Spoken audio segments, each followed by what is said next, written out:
Act 2 opens in Macbeth's castle. Banquo and his son Fleance enter. The fact that they are accompanied by a torch-bearer indicates that it is still night time, although the pair are unsure what time it is, as Fleance has not heard the clock. They decide that it must be after midnight, as the moon is down, or has already set, and she goes down at 12. Banquo prepares himself for bed, asking Fleance to take his sword, and also, by implication, his cloak. Take thee that too. He remarks on the fact that it is a starless night. There's husbandry, or penny-pinching housekeeping, in heaven, as their candles are all out, and observes that even though he is extremely tired, a heavy summons lies like lead upon me. He is reluctant to go to sleep and feels the need to pray to God, to guard him against the unnatural thoughts, presumably provoked by the witches, which oppress him in his dreams. And yet I would not sleep. Merciful powers, restrain in me the cursed thoughts that nature gives way to in repose. He is clearly on edge, tense and alert, even within the supposedly safe confines of the castle, calling for his sword as he hears someone enter. He's surprised to find Macbeth still up, as the king has already retired, extremely happy after what seems to have been an uncharacteristically heavy night of drinking, where he has lavished all manner of presents on the Macbeth household, including a jewel for his wife. What, sir, not yet at rest? The king's abed. He hath been in unusual pleasure, and sent forth great largesse to your offices. This diamond he greets your wife withal, by the name of most kind hostess, and shut up, or closed the curtains around his bed, in measureless content. Macbeth, however, complains that, due to the lack of notice they were given for the royal visit, his hosting was not as generous as he would otherwise have liked it to have been. Being unprepared, our will became the servant to defect, which else should free have wrought. Banquo reassures him that all's well, and quickly changes the subject to the witches, confessing that, I dreamed last night of the 3 weird sisters. To you they have showed some truth. Note how Macbeth repays Banquo's honesty here with a blatant lie. I think not of them. In order to distance himself from the prophecies prior to Duncan's murder. Although in the next breath he requests that the pair, when they have a spare hour, would spend it in some words upon that business, if he would grant the time. Macbeth is being cunning here. To discuss the prophecies immediately before the murder of Duncan would arouse suspicion. But to decline to discuss them at all with his closest friend would also be unnatural, and would be equally suspicious. By putting off the discussion for a day or two, Macbeth is effectively trying to kick the can down the road until after Duncan's death, when the prophecy shall be, he hopes, a fait accompli. Banquo agrees to delay the discussion, although he is cautious when Macbeth assures him that, if he goes along with his advice when the time comes, it shall make honour for you. He makes it very clear where his loyalties lie, and he tells Macbeth in no uncertain terms that his agreement in principle to speak to him further about the prophecies does not mean that he will do anything either immoral or disloyal in practice to further either Macbeth's ambition or his own. So I lose none in seeking to augment it, but still keep my bosom franchised and allegiance clear. I shall be counselled. The pair wish each other good night, and Banquo exits, accompanied by Fleance and the torch-bearer. Macbeth now dismisses his servant. Go bid thy mistress, when my drink is ready, she strike upon the bell. Get thee to bed. Now alone, Macbeth is finally free to carry out his wife's murderous plan, and he slowly creeps towards Duncan's bedchamber, dagger in its sheath, ready to be used. Suddenly, though, another dagger seems to appear in the air in front of him, and he launches into what has become the most famous soliloquy of the play. Is this a dagger which I see before me, the handle toward my hand? Is this another supernatural visitation, or is it more likely to be merely an hallucination?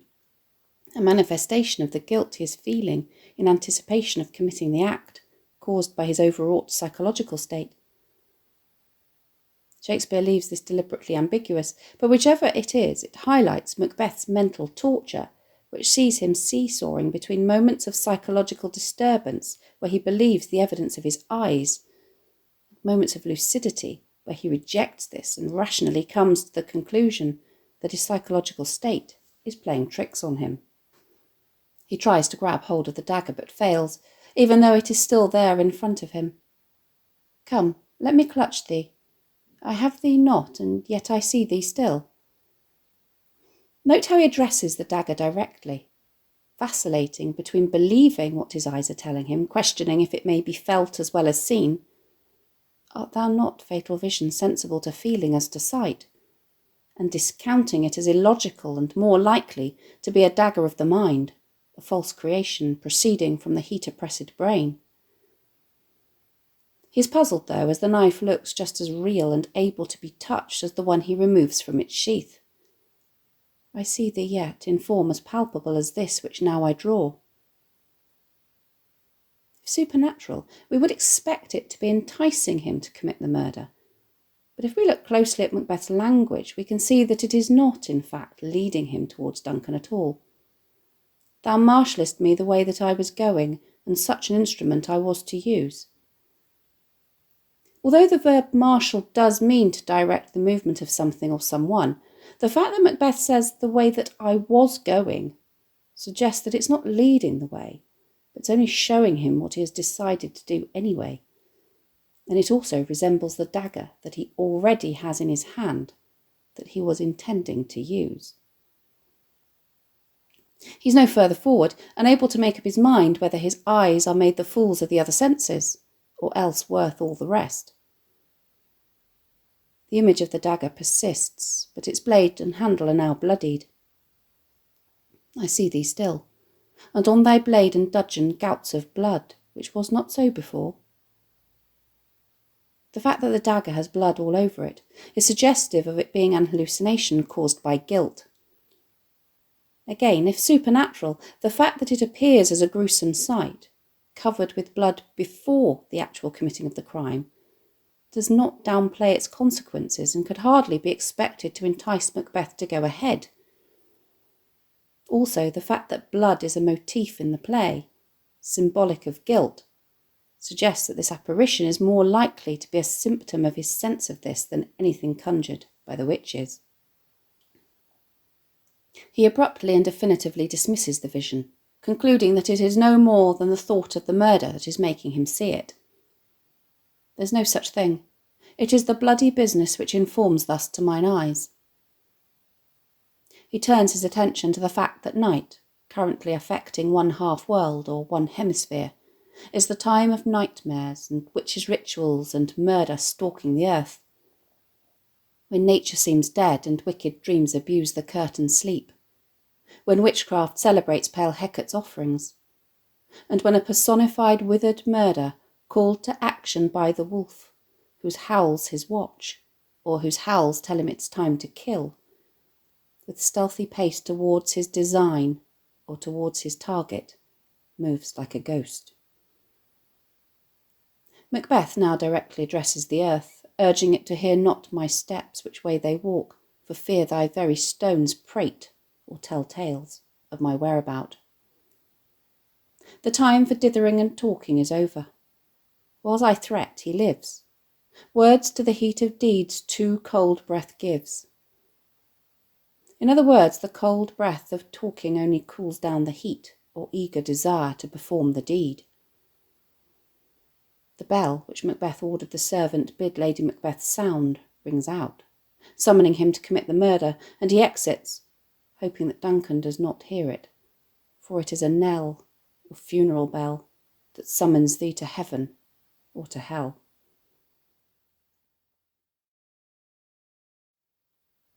Act 2, Scene 2 opens with a solitary Lady Macbeth, revisiting the part she has played in the scheme up until this point, as she revels in the fact that the alcohol with which she has plied the king's chamberlains has not had the same effect on her as it has had on them.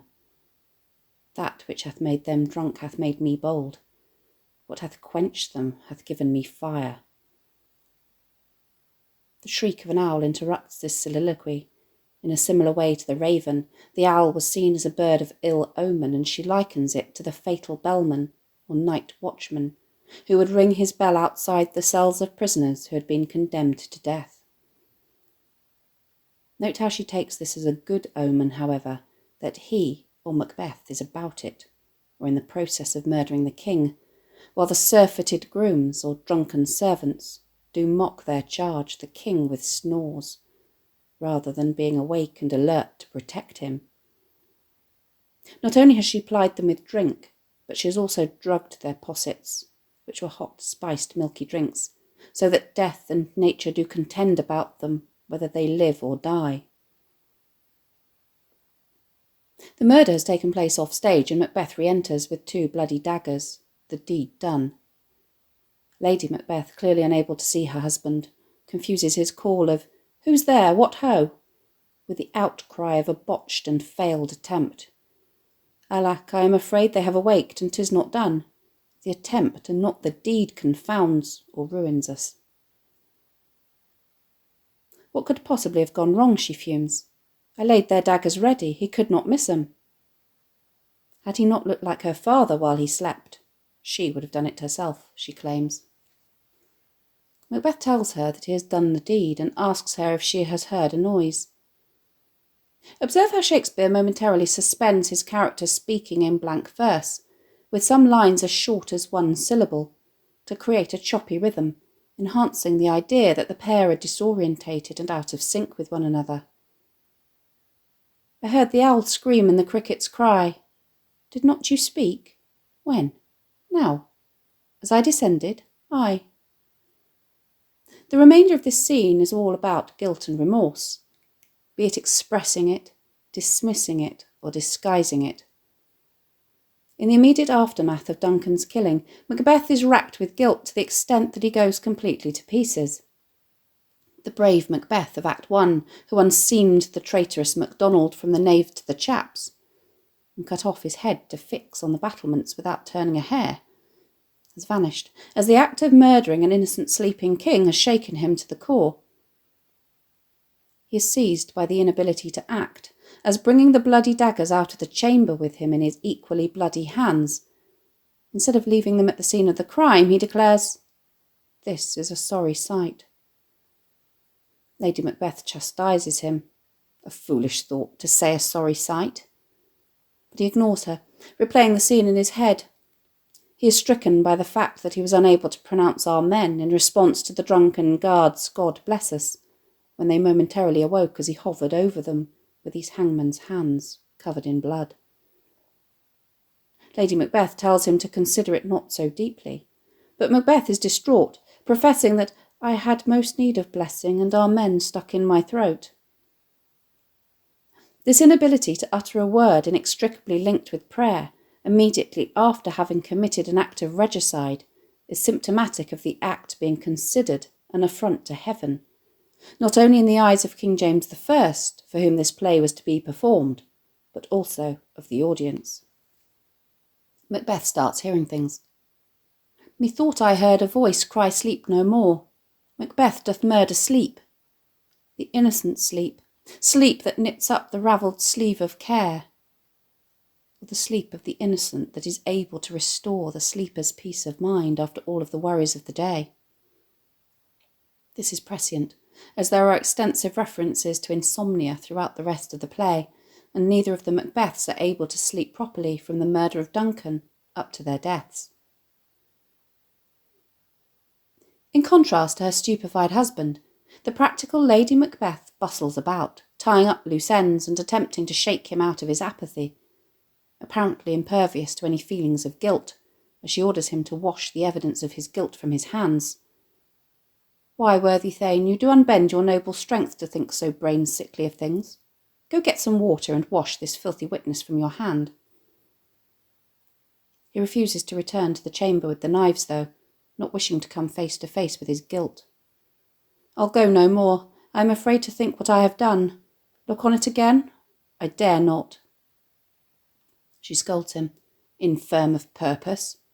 before going to place the knives herself, as she professes to have nothing to fear from either the unconscious guards or the murdered king, as the sleeping and the dead are but as pictures. As well as enhancing the characterisation of both Macbeth and his wife, Lady Macbeth's entry into the bedchamber to place the bloody daggers also has a dramatic function for Shakespeare. Not only does she need to come face to face with the crime, embodied in Duncan's bloody remains, but she also needs to play a material part in it. She has so far been just the brains behind the scheme, but by incriminating the innocent guards, she gets blood, both literal and metaphorical, on her hands. Meanwhile, Macbeth is in a complete state. His senses have become heightened and he is paranoid, jumping at every sound. The knocking at the gate startles him and he exclaims, "How is't with me when every noise appalls me?" He is also transfixed by his bloody hands which pluck out mine eyes. This sight and the guilt to which they testify is so shocking that it engenders in him a very visceral or physical response. He feels as though his eyes are being wrenched out of their sockets. His hands are so covered in blood that he feels that rather than all of the oceans being able to clean it from them, there is enough blood on them to turn the green seas red. Will all Neptune's ocean wash this blood clean from my hand? No, this my hand will rather the multitudinous seas incarnadine, making the green one red. Lady Macbeth returns, her hands just as bloody as her husband's, although she can't resist getting in a jibe at what she perceives to be Macbeth's weakness. Her hands may be as red as his, but she would be ashamed if her heart were so white, or bloodless as his. Note the way in which the exaggerated amount of blood that Macbeth perceives on his hands has, for him at least, become metaphorical, symbolising his guilt, while for Lady Macbeth blood is literally that, blood which can be easily washed off. A little water clears us of this deed. How easy is it then? At this point, guilt for her is purely physical, and superficial at that, and nothing to do with the emotions or the soul. Note the juxtaposition of blood with water, and guilt with purity in these images. The contrast between Macbeth's multitudinous seas and Lady Macbeth's a little water demonstrates the extent to which they no longer see eye to eye. Macbeth and his wife, from the moment of Duncan's murder, have become trapped in a web of deceit as they try to change the appearance of reality in order to cover their tracks. Not only have they smeared the drunken guards with blood so that it appears they are to blame instead of themselves, but they also then put on their nightgowns so that it seems as though they've been in bed all the while. Get on your nightgown, lest occasion call us and show us to be watchers. The scene ends with Macbeth still consumed by remorse. To know my deed, 'twere best not to know myself. Wake, Duncan, with thy knocking. I would thou could.